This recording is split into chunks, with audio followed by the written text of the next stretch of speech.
Craftsman Days are here at Lowe's with big savings on the tools you need. Save $100 on the Craftsman V20 6-Tool Power Tool Combo Kit, now at $199. No matter what the project is, Craftsman's high-quality, high-performance products empower you to build on. Stop by your nearest Lowe's store and check out the full line of Craftsman tools today. Valid through 6/18 while supplies last. Selection varies by location.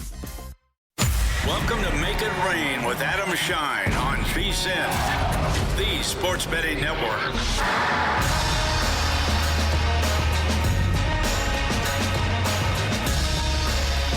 Yes, Wednesday edition, Make It Rain with Adam Schein here on VSiN, and my goodness, we've got a show for you today. No New York, no New York, no. Have to change the lyrics of Go New York, go, based upon what transpired last night.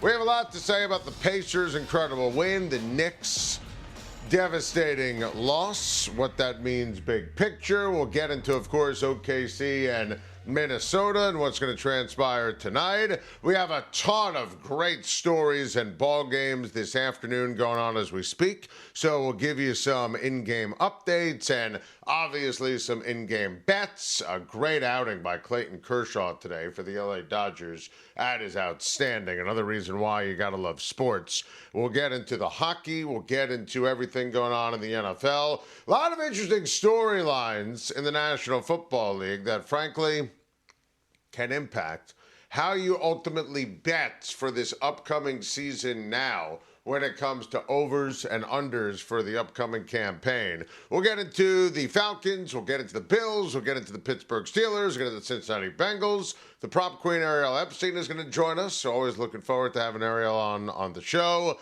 You know exactly where we're going to start today. The Indiana Pacers are now a game away. One game away from going to the NBA Finals after they cooked my Knicks last night. And honestly, this was not even that close. 130 to 121, the final score. And the Knicks are officially on the brink. And they're on the brink because the Indiana Pacers were phenomenal.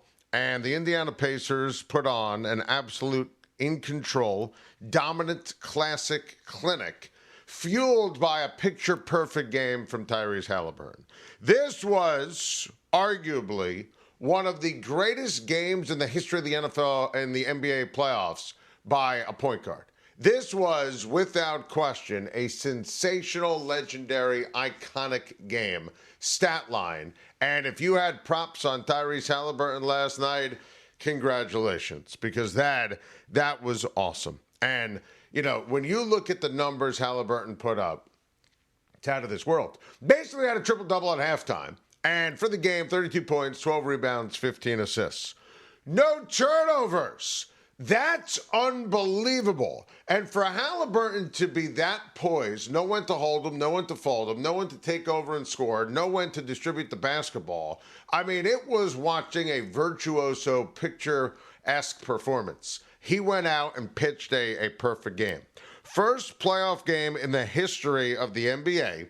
Triple-double with at least 30 points, 15 assists, 10 rebounds, 0 turnovers. This was a surgical clinic last night by Tyrese Halliburton. He was phenomenal. And I want to stress, he also had 4 steals. We had Greg Anthony on our SiriusXM radio show a couple of weeks ago, and he compared Halliburton to the great John Stockton. I thought that was brilliant in terms of protecting the ball and going out and dominating and being able to make shots. After the game last night, Rick Carlisle compared his point guard to John Stockton, to Chris Paul, to LeBron James in terms of being able to take over a game and dominate and just make sure that everyone got involved. I mean, think about the fact that off of Tyrese Halliburton passes last night, the Indiana Pacers had 33 points, 14 of 22. They shot 63% on Halliburton assists. That's unbelievable. That's putting the ball in the right spots and knowing when to take over, taking 23 shots from the field, 32 points, crashing the boards, playing exceptional defense. I mean, this was complete control and domination when it came to a basketball game. And one of the things about Indiana, when they played together and they're at home, and the Indiana crowd is just unbelievable, and they're so smart and they're so knowledgeable, and they control the pace, and they run, and they use all the different weapons they have. It's a sensational team. It's a sensational force. Siakam pumped in 30 points last night. He was terrific. He was long. He was strong. Inside, outside, I thought he was outstanding. You saw Nesmith, 16 points. His plus-minus was plus 20. That was incredible. Obi Toppin had that dagger three with about 46 seconds to go. Mathurin gave you 20 points off the bench. This was a clinic. And I'll give you a couple of other stats that really hit this thing home from an image, a game flow, and a betting perspective. Knicks had 17 turnovers in the game. They were sloppy. Pacers had 11. Indy had 20 points off of turnovers. Knicks had 7 fast break points. Pacers had 22. That is next level in terms of taking great defense and having it translate and transition into unbelievable offense. You know, the Knicks shot the ball well in the first quarter. The problem was Indiana shot it better. I mean, 43-35 after one quarter of play. That's not a recipe for success when it comes to the Knicks and having the ability to keep pace. Second quarter last night, the Knicks took the lead 3 different times. And I thought the Knicks had a chance to really put their stamp on this game at the end of the second quarter. Instead, I'll give you the sequence that to me was the snapshot, harbinger of things to come, of just futility from a New York perspective after we give, obviously, Indiana and Halliburton and Carlisle and company all the flowers. It was 64-63 Knicks, 1:26 to go in the second quarter. Jalen Brunson with a rebound, outlet pass. Bridges is open down the other end of the court, and he corrals it under the basket. He had an opportunity to go in for a hard charging layup. Maybe there's going to be some contact. Maybe he draws a foul. Instead, he circles back, takes an off-balance 11-foot jumper that was wild. Basketball IQ was mind-numbing. Misses the shot. So instead of the Knicks being up by 3 with 1:20 to go, you have the long rebound. They score in transition, as we mentioned. Pacers going a 6-0 run to end the second quarter. That was soul-sucking. Bridges on that play was awful. Bridges, if we're doing a grade, was an F last night. He was just absolutely terrible, and I always defend Bridges and always defend his ability to play defense. He was getting cooked on defense, whether it was Halliburton, whether it was Nesmith, whether it was Siakam last night. How about he missed the jumper at 1:56 to go, 1:52 to go, and then at 1:23, 1:14, Bridges, wide open 3, missed the entire gymnasium. Awful defense, as I mentioned. Josh Hart, who always plays with just that, heart, and is a great effort guy. He was sloppy last night. He was disappointing. He had 5 turnovers. I needed more Jalen Brunson taking over. I live for Jalen Brunson, love Jalen Brunson, one of my all-time favorite basketball players. Were a tremendous Knick. He's had an unbelievable season.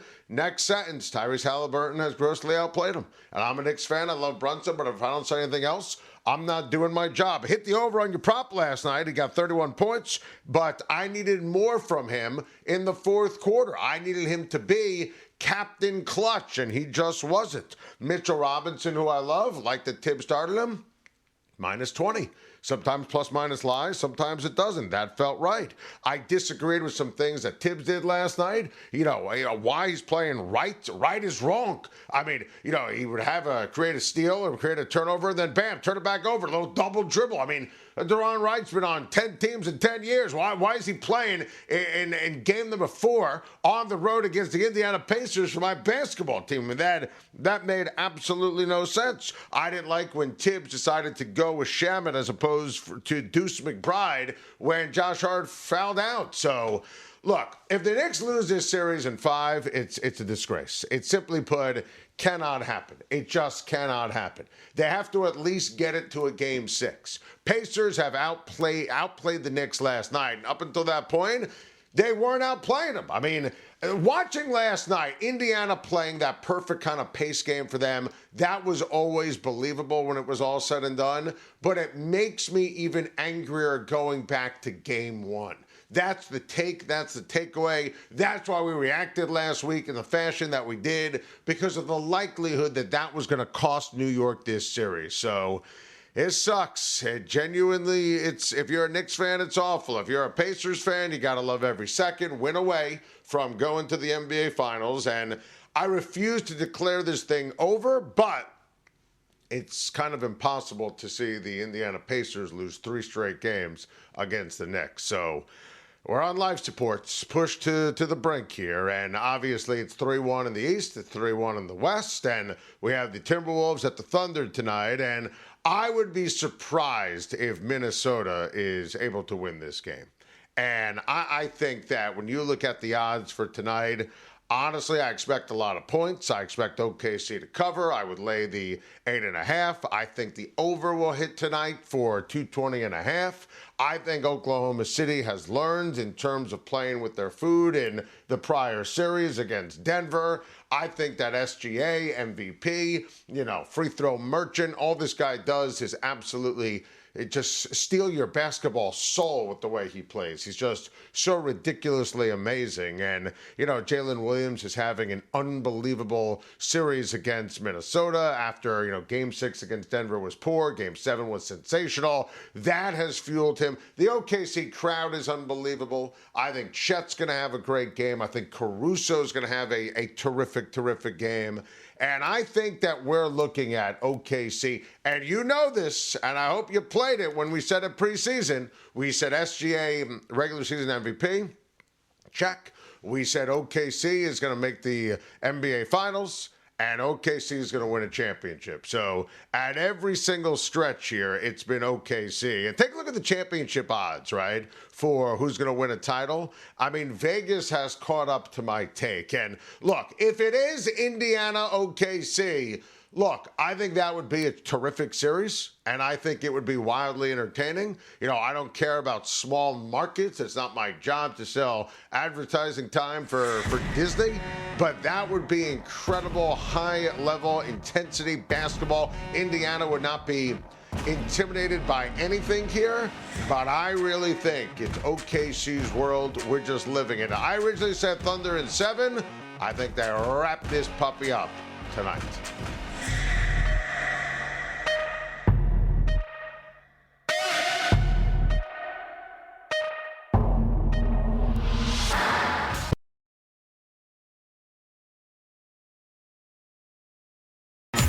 Watching Make It Rain on VSiN, the sports betting network.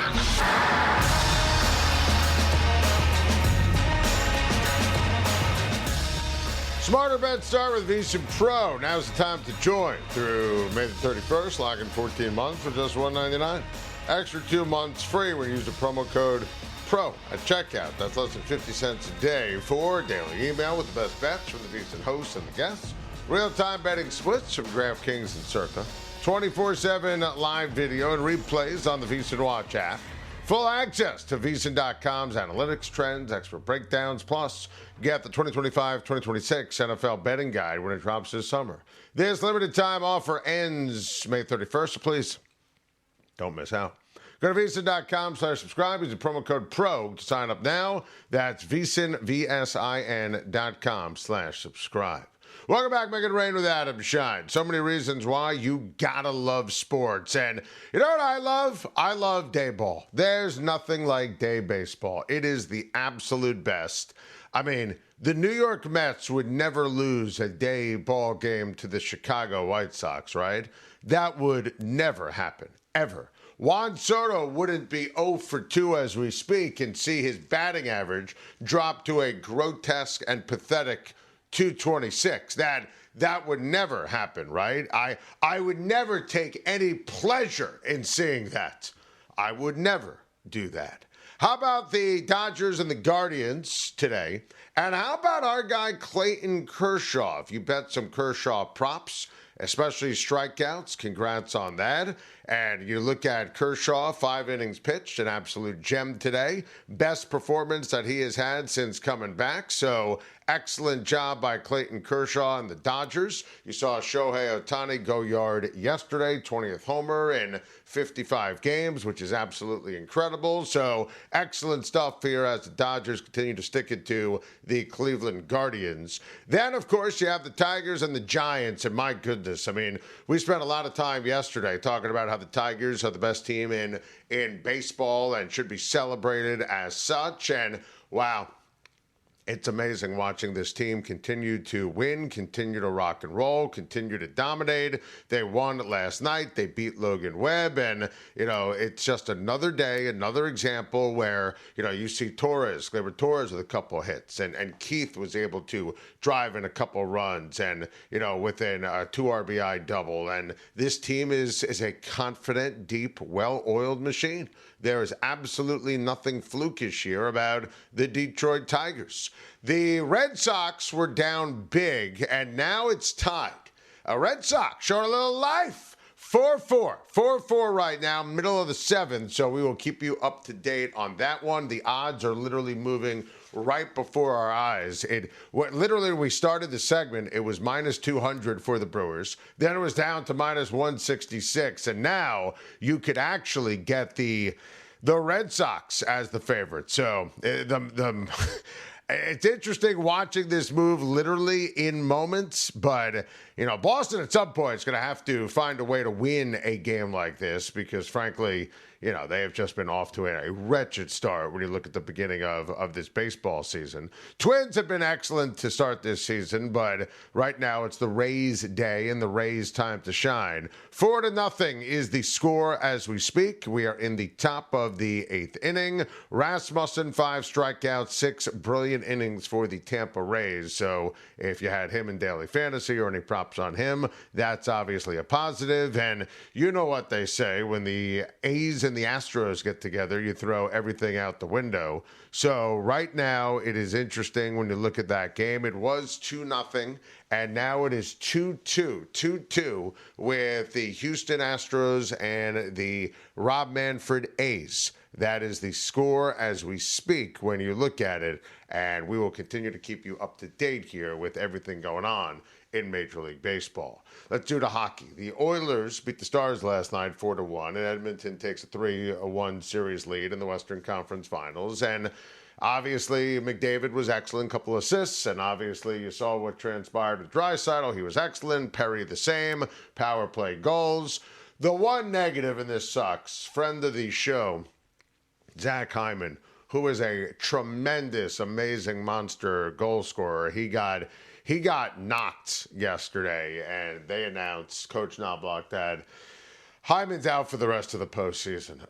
And I love Zach Hyman. Amazing goal scorer, amazing player, and he wanted to win a cup in Edmonton in the worst possible way. When they win the Stanley Cup, he will have his name on there. He will be entrenched. It'll be as much his cup as anything else. But this series is over. We originally said Edmonton in 6. I believe it will now be Edmonton in 5. And I believe Edmonton will win the Stanley Cup this year, as we said on our hockey preview show. And, I think a rematch of last year will be great for the NHL. And the Hurricanes got a game, last game, in Game 4, Game 5 tonight, and this series is over. And the Panthers are absolutely going to win. And I actually can't believe that it's only minus 115 money line.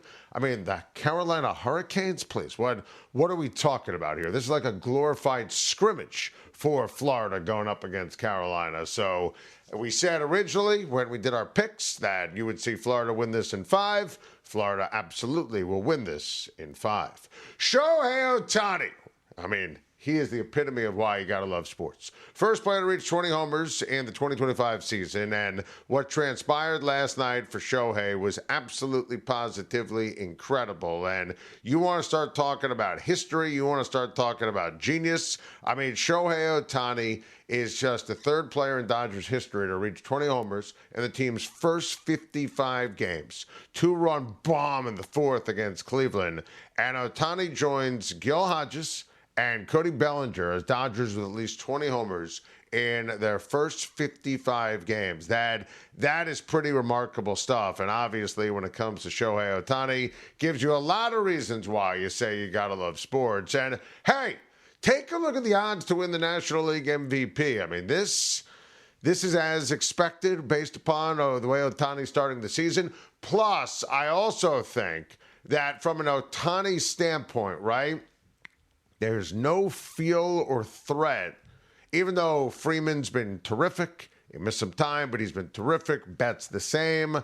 There's this team is loaded, especially when you consider that the Dodgers pitching has been banged up and they've started 14 different guys, and that's been problematic and that's been troublesome. So I think that Shohei Ohtani at minus 150, it's a good bet right now when it comes to the National League MVP. Carlos Rodon was remarkable last night, yet again, for my New York Yankees. Yankees take another series last night, and that was a big deal. The Yankees have won their 8th consecutive series.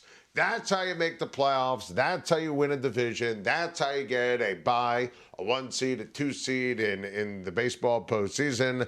Carlos Rodon was sensational. 7 shutout innings, 5 hits, struck out 10.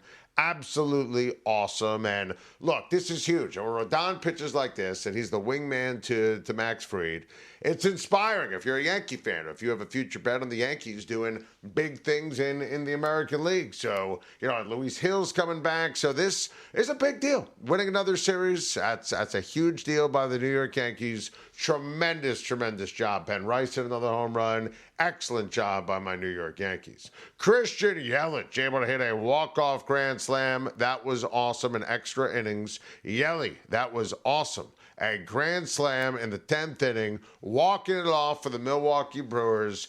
Look, when it rains, it pours for the Boston Red Sox, who have been scuffling right about now, and that has been in so many different ways, unpredictable, and Boston continues to be bit by the injury bug, and they're playing the wrong guys and not bringing up prospects. It's a weird vibe right now when you look at it from a Boston Red Sox standpoint. Brewers, absolutely, are a run-of-the-mill team. But Yelich, watching him do his thing is always inspiring. I loved him in Miami, love him in Milwaukee. And he's been such a prodigious slugger throughout his entire career. It's his first walk-off. Cool moment for Christian Yelich, one of my favorite sluggers and people in Major League Baseball. And how about the Tigers? We mentioned that they're leading the Giants this afternoon. I mean, they beat the Giants and Logan Webb last night. And I think if there was ever a moment to consider betting against Detroit, it would have been last night with Webb against Flaherty. Captain Jack, he got it done. And you saw the Tigers find a way to get another win, best team in the American League. I think they should be considered the odds-on favorite to win the AL. It's the New York Yankees based upon the odds in Vegas. But, boy, can you imagine if there was irony with the old cheating fraud Astros, if their old manager, A.J. Hinch, now with the Tigers, beat the Yankees, who they obviously cheated against and beat them in the ALCS, and then they go on and they take on the Dodgers, and remember the Astros, cheated and beat the Dodgers in that Game 7. Could you imagine if A.J. Hinch, who was fired, and I'm a huge A.J. Hinch fan, I think he's phenomenal, if he beat the Yankees this postseason and then beat the Dodgers?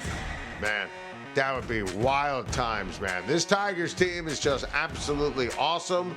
They deserve to be, in my opinion, considered the best story in baseball first 2 months of the year.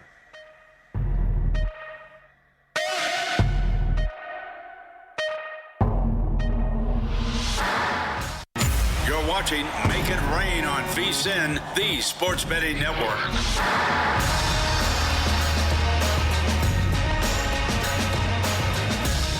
Are you ready to get in on the action? First Bet has you covered. Sign up now to access exclusive promotions. Bet on hundreds of thrilling horse races every day. Right from your phone or computer. Visit firstbet.com. That's the number one, stbets.com. Use promo code VSiN200 to score a 20% rebate on all your wagers for the first 60 days, up to $200. Don't miss out. Start betting today. Firstbets.com. Welcome back. Make It Rain with Adam Schein. Joining us right now live on the Progressive guest line, you know her, you love her, our good friend, the great Ariel Epstein, the prop queen, who's nice enough to join us, and of course, do what I do. Check out her podcast, Prop Queen Pod. Weekdays, 5 to 6 p.m. Eastern Time, and of course, you could follow it, Pop Queen Sports on X, Instagram, YouTube, and Twitch. Ariel, how are you? What's going on, Schein? I know New York's not great right now because of the Knicks, but, at least the Yankees kept me up late and won. Yeah, and that was great, and I was into it, and that was a big deal in terms of the Yankees, which we'll get to in a second because they win another series. That's 8 in a row, but look, we ranted on everything that we saw with the Knicks last night, and frankly, first and foremost, tipped the cap to Tyrese Halliburton and Rick Carlisle and the Indiana Pacers. This was the first game this series that the Knicks were grossly outplayed from start to finish. So I was watching your show yesterday. I know you had Halliburton over 30.5 points and assists last night. So you cashed that puppy early. Give us your take on what you saw and big picture from the ball game last night. I saw exactly what the Knicks' Achilles heel has been all season, which has been their perimeter defense. It's atrocious. When did the Knicks get so bad defensively? Like, the second half of the year has been disgusting. You allow over 120 points. I know the Pacers move at a quick pace, but what it showed me, the Knicks knew what they had to do to win the series was to get the Pacers' pace under control, and they can't. They just cannot dictate pace of play, and that's hurting them down the stretch, especially with how bad their three-point defense is. Tyrese Halliburton came through in the clutch last night for sure. The Knicks have struggled against opposing guards. That's why I liked his over points plus assists last night. You've seen other guards in the playoffs like Jaylen Brown and Cade Cunningham have success against the Knicks. And Jalen Brunson comes through, Schein, but Cat was fine. Everyone else, it's just bad. It looks lazy, and it's bad basketball. Yeah, you're 100% spot on. We saw it the same way. And listen, obviously, you look at the game coming up tomorrow. Do you look at this from a perspective of, okay, Knicks rally the troops and you bet on New York, or do you think Indiana at this stage is going to wrap this puppy up in 5?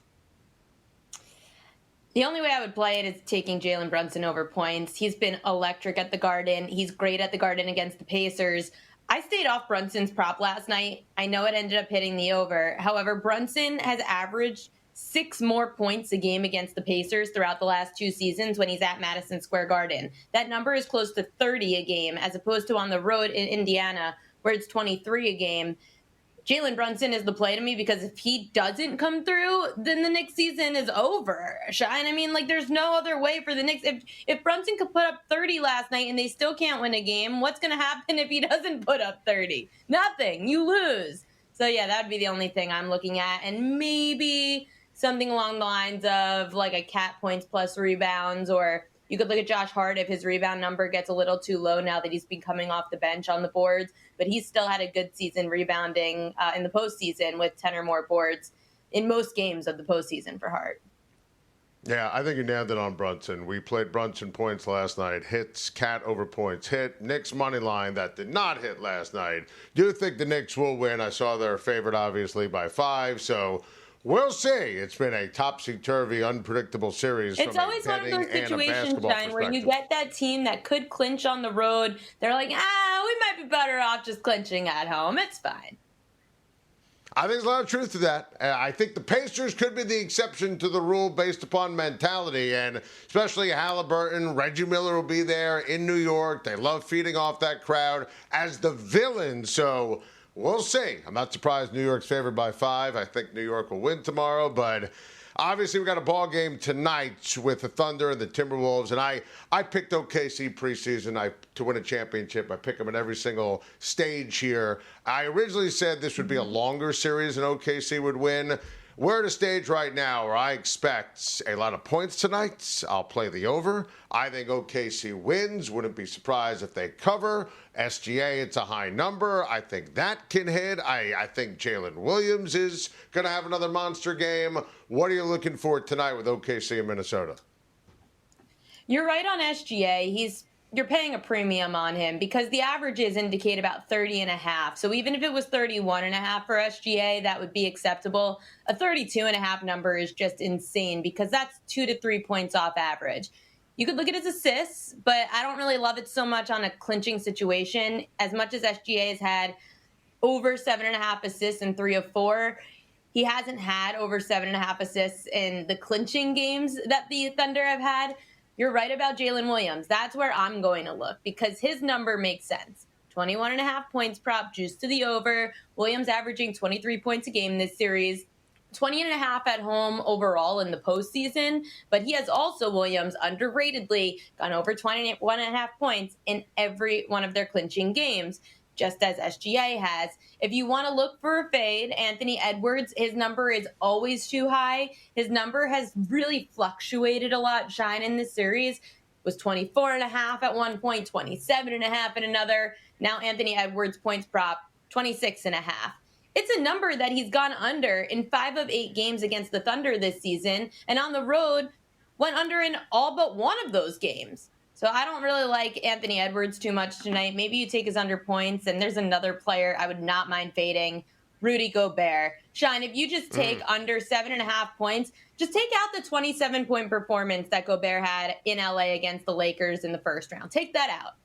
Gobert is averaging just over 5 points a game on the road in the postseason this year. So under 7.5, sure, after a 13-point performance in the last game. Listen, I might ride alongside on that. That makes a lot of sense. You're 100% correct. Now, I want to get your take on some baseball plays and props for tonight as well. And you got the Cardinals and the Orioles. And the Orioles have just been dreadful this year. Absolutely terrible. Cardinals have been a really pleasant surprise. I don't know how long they can sustain, but let's give credit where credit is due. What are you looking for tonight with the O's and the Cards? O's lefty Cade Povich over 4.5 strikeouts. Now, I know Povich hasn't been the most reliable pitcher. He's only thrown against 2 strikeout-prone lineups at home this year. He had 8 against Boston, 9 strikeouts against Washington. Povich has had at least 5 strikeouts in 4 of 6 starts against high K-rate teams. The Cardinals against lefties, they're averaging 5.5 strikeouts a game. 11 of the 14 lefties to face the Cards have gone over their strikeout prop. Cade Povich at home tonight over 4.5 strikeout Schein. Nationals Mariners. Interesting pitching matchup. Any props tonight? Seattle's righty George Kirby under 5.5 strikeouts. It's scaring me because I've heard a few other people on this, and I hate when that happens. However, the Nationals are a low K-rate team. They're averaging 4 strikeouts a game, 26 unders, and just 14 overs when the Nats are facing a righty starter this year. Kirby's only in his second start of the season. If he was further into the year, I normally would not like to fade Kirby at home because Kirby at home does much better than on the road. However, last year overall went under in 8 of 15 matchups against teams with low K rates. Since it is only his second start of the year, and he had 4 strikeouts, I think, against Houston in his first start of the season, I would take the under 5.5 Ks. I think it's just a little too high for just a second matchup against a very low K rate team. And Ariel, you referenced it. Our Yankees are piping hot. Another ball game against the Angels tonight. Yeah, it's unfortunate that Yusei Kikuchi is not as bad as he was 2 years ago. So the Yankees, for some reason, Kikuchi has their number, and he tends to strike them out a lot. So I'm staying away from that. Who I would look at, you could get a good number on Clark Schmidt. If you get plus money to the over 6.5 strikeouts, it's not a bad play. Schmidt has only faced one other strikeout-prone lineup, and that was the Rockies. In Colorado, Schmidt had 8 strikeouts in 4 2/3 innings. 26 overs, 17 unders, averaging just over 6 strikeouts a game are righty starters when they face the Angels. Clark Schmidt, as long as he stays in the game long enough, should be able to get over 6.5. I know it's a bit high, but it's why you're getting some value with plus money to the over. Highest possible recommendation for Ariel Epstein's podcast, Prop Queen Pod. Weekdays, 5 to 6 p.m. Eastern Time. You could follow the show. You could watch it. YouTube, Twitch, Instagram, Twitter, everything. Ariel, we appreciate the time as always, my friend, and we'll talk to you next week. Thanks, Schein.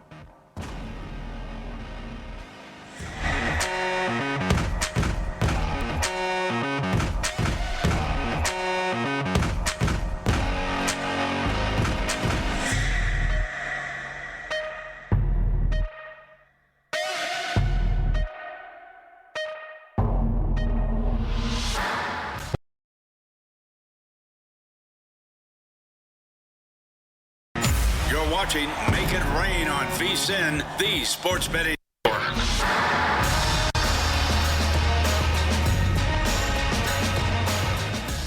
The NBA playoffs are heating up, and our partner, ProfitX, is offering the best odds all playoffs long. ProfitX, a peer-to-peer sports exchange. Available in 40-plus states. You'll be able to make your sports picks against other groups of fans rather than against sportsbooks. Exchanges guarantee the best odds on average by 10 to 20%. You can even request your own odds. Download ProfitX today with the code VSiN. Earn up to $200 in profit cash over your first month. Welcome back, Make It Rain with Adam Schein. Time right now for our news, notes, nuggets, and nightly plays. And let's start with the afternoon baseball. And boy, when it rains, it pours for the Mets. You know what would be embarrassing? Losing to the Chicago White Sox, the pathetic, embarrassing White Sox, who currently are up 8-3, and they're minus 2,100 on the money line. My goodness, Juan Soto, another disastrous day. He's barely hitting his weight, hitting 220. That is a joke. That is an absolute joke of a performance here. How about the comeback today when you look at it from the Guardians? My goodness, when we checked this about 30 minutes ago, you had the Dodgers en route to a golden-looking victory, and it was going to be a thing of beauty, and Clayton Kershaw was excellent. Our guy out in the Vegas control room, he loves the Guardians, and he has been insufferable talking smack, and why not? I would be too. I mean, my goodness, what a great job by the Guards, bad job by the Dodgers, who blew it. I mean, and by the way, I'm the first to tell you when I'm right. I'm the first to tell you when I'm wrong. Tanner Scott, Dodgers paid him a ton of money. I loved that signing. I thought that was automatic. He was the culprit again today. He's tagged with the loss. He now is sporting a 4.62 ERA. 4.62 ERA on the season. That is a complete and utter mess. The Tigers and the Giants game went final, so if you bet the Tigers, congratulations. That's a good one, and that ticket has officially cashed. The Tigers are now 37-20 on the season, 17 games over 500. My goodness, what a tremendous start for the Tigers, who I will continue to say they are the single best story when you look at it from a Major League Baseball first 2 months perspective. The Red Sox and the Brewers, ninth inning, were all tied up. Odds have been changing all over the place, and the Brewers were favored for the vast majority of the afternoon. Boston now minus 154 in the money line as we are in the ninth inning. The Brew Crew at plus 120. This would be sheer devastation for the Boston Red Sox if they lost this game, especially on the heels of losing last night with Christian Yelich. Yelich hitting that grand slam, that walk-off. First walk-off, by the way, for Yelich in his career. How about what transpired today when you take a look at the Rays? A beautiful looking shutout, 5-0 over the Minnesota Twins. So that'll put the Tampa Rays 1 game over 500. A's and the Astros are in progress as we speak. Always fun when those rivals get together. And it's been topsy-turvy here. And the A's are right now up 3-2 on the Houston Astros. 3-2 is your score, Luis Severino. The runs he gave up earlier, just 1 earned run. 5+ innings right now for Sweet Lou. 4 strikeouts. We're getting close to hitting that prop for you. 3 hits. Always nice when you see Sweet Lou Severino doing his thing. Diamondbacks, Pirates just underway. It is the first inning. Arizona, moneyline minus 160. Arizona, always a good bet when they are facing a never will be with the Pittsburgh Pirates. Last night, the Phillies shut out the Braves. That, to me, was the most hyped game of the evening in Major League Baseball. Talked about that at length yesterday on Make It Rain with Adam Schein. Phillies won. Suarez was great, but the story, Bryce Harper exited the game after getting hit by a pitch. X-rays came back negative, thankfully, but you got to remember, got hit in that same elbow a couple years back. Everyone in Philly, 40,000 people, stunned, silent. You could hear a pin drop. Everyone was on pins and needles, obviously, waiting to see if Harper would stand up. He did. Obviously, Spencer Strider was on the bump, and not fun getting hit on the elbow on a Spencer Strider fastball, but sounds like everything's going to be okay. So, obviously, we have another game in that series tonight with the Philadelphia Phillies and the Atlanta Braves. Let's get some football news, notes, and nuggets into the conversation and how it relates to some preseason over-under bets. And James Cook was a no-show in Bills OTAs. Remember, I had Brandon Bean, the outstanding general manager for the Buffalo Bills, on my SiriusXM radio show, and he said, look, he expects James Cook to be there when it matters. And that was his code, and he went into detail with me for August, right? I'm not going to get worked up about James Cook. Wants a new deal, going to make a statement, not show up to OTAs. He knows the system. My worry level here in the end of May on a scale of 1 to 10 is a 0. Absolute 0. Now, Joey Bosa not being able to participate, and Sean McDermott didn't exactly go out of his way to guarantee that he would be 100% coming up for training camp. That gives me a little pause for the cause, because if you take a look at the Bills' schedule, and their over-under is just 11.5, if you check the odds for every Bills game, and it's all up on DraftKings, they're favored to win every game of their schedule. Trust me on that. If you don't believe me, you can check for yourself. But Baltimore's at home, Kansas City's at home, Philly's at home, obviously Cincinnati is at home, Tampa, good team, they're at home. So they are literally favored right now to win every single game. So we're looking for reasons why this will be the year Bills go to the Super Bowl. Joey Bosa was a significant signing. Not going to push the panic button now this early, obviously. Having said that, knowing the injury history of Bosa, is this something that at least we're going to monitor? Oh, we absolutely will. Kirk Cousins, no show at Atlanta Falcons OTA. It's not a huge surprise, but something needs to be done about this. Remember, I had Terry Fontenot, talked about that here on Make It Rain with Adam Schein, had him on my SiriusXM radio show, and he said, look, he's going to do his best for the team, not necessarily Kirk Cousins, not in a rush to trade him. I just wish for the Falcons and hope for the Falcons. And it's Michael Penix Jr.'s team, and he's an assertive leader, and he's got a great arm, and I'm a big fan. And they did a great job drafting defense. They got to trade Kirk Cousins for Michael Penix Jr., and obviously Cousins was a bust, one of the worst free agent signings ever, arguably the worst quarterback in the league last year. You got to just get rid of him to move on and make it clean. So this way, Michael Penix Jr. can breathe when he's at home and he's taking on Atlanta in week 1. And has to go on Monday Night Football, take on the Minnesota Vikings in a matchup of quarterbacks who were drafted near each other in the first round of the draft last year with J.J. McCarthy and Michael Penix Jr. You don't want Kirk looking over his shoulder. You don't want Kirk Cousins being a heartbeat away from Michael Penix Jr. Now, because they traded their first-round pick for next year, have to make sure they find a reasonable backup. But I do think the Steelers are viable, especially if Aaron Rodgers doesn't sign. Terry Bradshaw destroyed the Pittsburgh Steelers. The Steeler legend and quarterback went on a radio show and absolutely just murdered Pittsburgh. Just killed them, crushed them, destroyed them. And Bradshaw's right, and I love Rodgers, but I don't like the fit for Pittsburgh. I don't like the fit for Rodgers. And you look at the Steelers' schedule and understand that it's Mason Rudolph and Skylar Thompson and Will Howard at the quarterback position. I see 5-6 wins. That's what I see when I look at this football team. And the Steelers have really just been a mess, and specifically a mess at quarterback over the last few years, honestly, since the end of Ben Roethlisberger. And finally, Jamar Chase, talking to the press, stressed the need for a hot start. Zach Taylor's been the coach in Cincy for the last 6 years. He's 1-11 combined first 2 weeks of the season. So Cincinnati, take a look at the schedule, has Cleveland and Jacksonville first 2 weeks. There's no excuse. Start the season 2-0 if you're the Cincinnati Bengals. Show you're different. Make sure you get Trey Hendrickson locked and loaded and ready for camp in the season. Cincinnati should absolutely be in the mix for everything here in the AFC. And I love that preseason over at 9.5 for the win total. Best Bets brought to you by G-Bank, introducing the $500 trifecta from G-Bank. First bet in VSiN. All you need is to do open a G-Bank Visa Signature credit card. First 90 days, you got the deposit, you got a playthrough, $1,000 at first bet to trigger the $500 trifecta. You're going to get $200 in cashback rewards on your G-Bank Visa Signature credit card. First bet's going to give you a $100 deposit match. Visa completes the trifecta with the free VSiN Pro subscription through August 31st, $200 value. That's the $500 trifecta from G-Bank, First Bet, and VSiN. Head on over to VSiN.com/GBank, VSiN.com/GBank. This is a one-time promotion limited to customers opening a new account in response to this offer. Will not apply to requests to convert to existing accounts. Apply today. Terms and conditions absolutely apply.